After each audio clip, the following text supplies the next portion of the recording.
Lalsin Lane Trade YouTube channel and tu hai po po chibai kahung buk cheo kumtina mar nau hain elo in serlak mar martars de chu tu kum khom elo thlungnok derel ta a pathin rut ang nge in mar nam alo pinga mar apinga inthawk voi sun chena mar dam na le pason na dinga malak na le in zoma mar nau ringna lo chan ta hai po po in zana ei peka an ringna lutak namta dinga an lo chan kha ropui ei ti tak zet ani mar nau dama lo hai hin an nit nungzuin namta dinga ei theina zon senga depending in ei ngem tak zet ani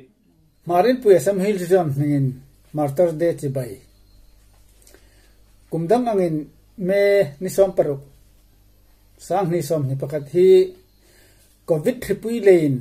phuisui takle ursun takin bang theino in la khom hi ni pui mo takhi tul khoma in za in pundum mulchan ve lo khai sengdinga ngen le in re tireini inai na pha pui marin pu Assam hil season chun namta dinga in ringna lo thap tahai kanin hil no chewa namta dinga thla ifam ni khan salungan molin salunga zinga khil hai nisin la khom cheng rang choin ral rang sin la khom tum pun hain lo tum theino che in la khom voisun chen hin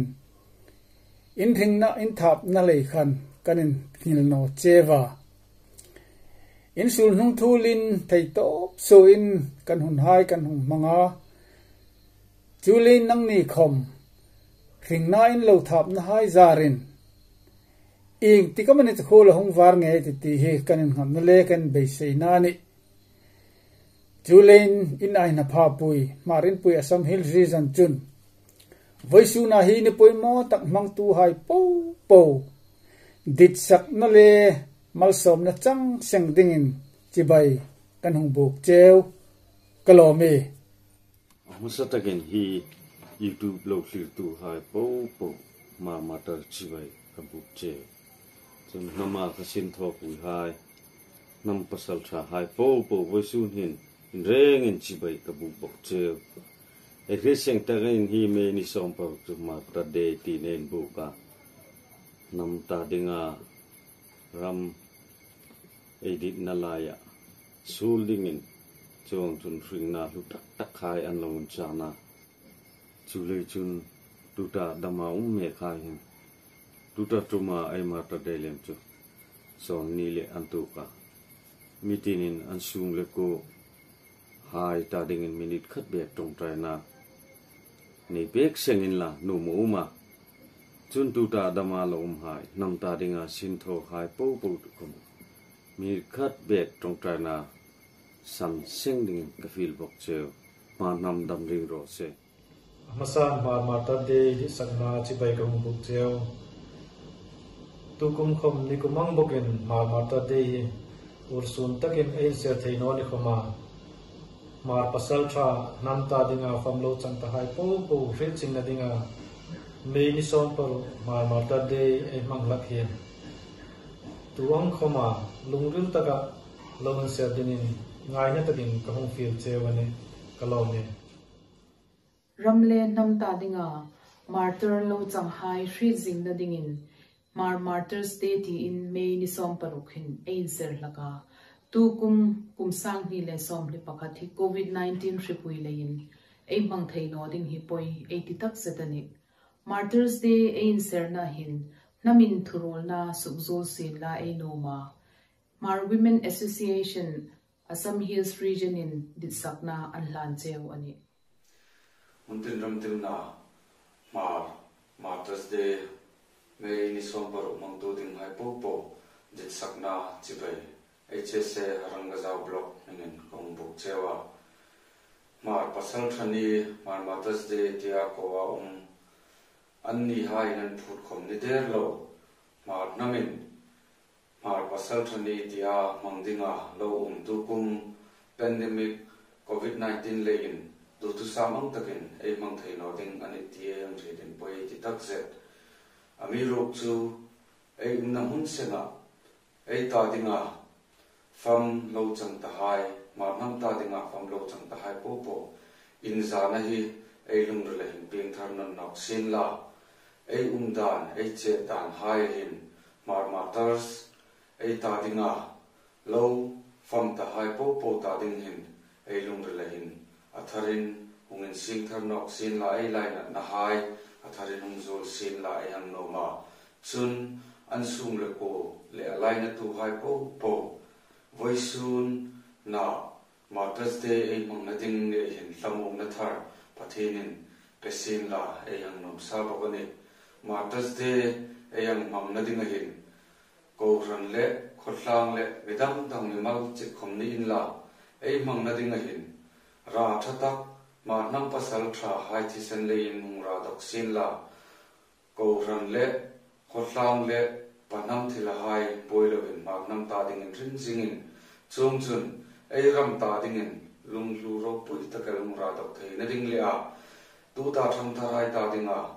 ne ro pui ta kol ni en tak ang ra dok thei nei na ding in ei lung la hai martyr ngai na hai hung ra dok pe ding in dit sakna ei lan cheo ani ta hai thi sen hen thang thar hai lung lai ke tho sin an dung thulin ma ting kalpen nom na phursu mol ro sen kalone nam pasal tha nam le ram ta dinga ke pui le doral sathan le mel makar khom zan ngai luwa in ring na lu tak khom thamra la fam ro lung mol pe le ya zala zan ta hai po po in sak room bo le in chang ta sim khom kan ngai na ji cheu in en tir na in mar nau zaleng rul hain me ni som par ku in chan pul bi ka dingin Martyrs Day ti in kum tin mang alon laga ni shin la kom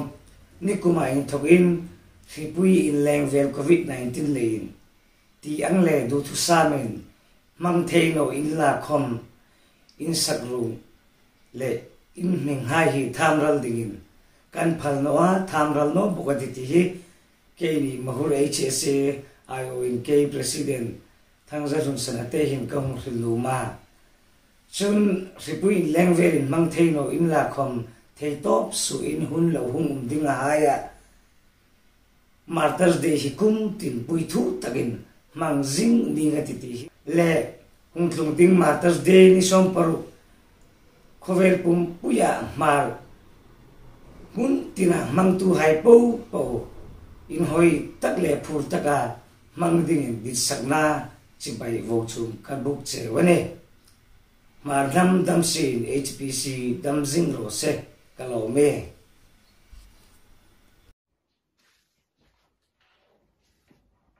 hun tha ni thar lom tak min mu tir tu ai pathin kum amasan lom thu sin la clear tu hai po po in rengin II General Headquarters IO in zanale dit sakna chibei ka buk cheu me ni som paru kum sang ni le som ni pakhat Hmar Martyrs Day ni chu boi sun hin ai hei chung kai nok ta ai nam ta dinga ma ni ring na khom in ro lawa tlung lu chana mul lo lim ta hai po po in zana chibei ka buk ni sin la an mak san an sung le ku an nu mai an naw hai lalpa in umpuin taksa le tharawa mal somna umpui zingdingin kadit sakna kan hlan bokani Martyrs Day May ni som paru kum sang ni le som ni pakhat hi program phui sui tak simin fe khom theino in la khom ei lungril tak zetin ei nam ta dinga hring na lowin hlan tu ha hi ei in zana le ei rit jing na hi ei lungril avong det tla deita an sul nung nam ta dinga zalen na le mason na ani bai sei nang le kain ai phursu pei thei na dingen taimak na dam ring na dam indik na dam ai rengin phursuk dingin kang fil thar cheu ni rosan COVID-19 Ropui lein ai fe khom thei no ai lungril ru khi chu COVID-19 in adang zo no ai lungrila nam khat chi khat trong khat na ya lalpa na mi si mani ti ri ngai tiu thunei tu ma sa hain state boundary ramri ran lo sim hai sin la khom nang le kai ein u naw na hi ing ram ri khomin a the ran thei no a mi hanei ni hundanga chengai na midang dangai ni ti lungril ngai tu na hi nei no mai niu lalpa pathinin nam khata mi but sei nation pakhatai ne khovel hi ala uma ai la cheng pe ding ani chun ai nia in sarkar na dam ai nia rawin rel na khom ai ma mo ding ani nam khat u naw chi khat ai ni ti ai rit no chun mi hai ma bula bok khu pai ta mi hai ku ma thil ngen ai chan ding om khom ai mu no hai khom hu phalawin mi ku ma ai bok khu plak ding ani mania rawin rel na fel tak pathin tri dek pu ma ai nei theina ding chun ai in thurula ai thangtla ma chulani ai mi ma sa hain main som paruk ni hin program phui sui ta khai na in martyrs ha in zana in ai tul hai pun tu mai khai laka tu kum chu program nei theino in la khom ai tul hai ai kot su hai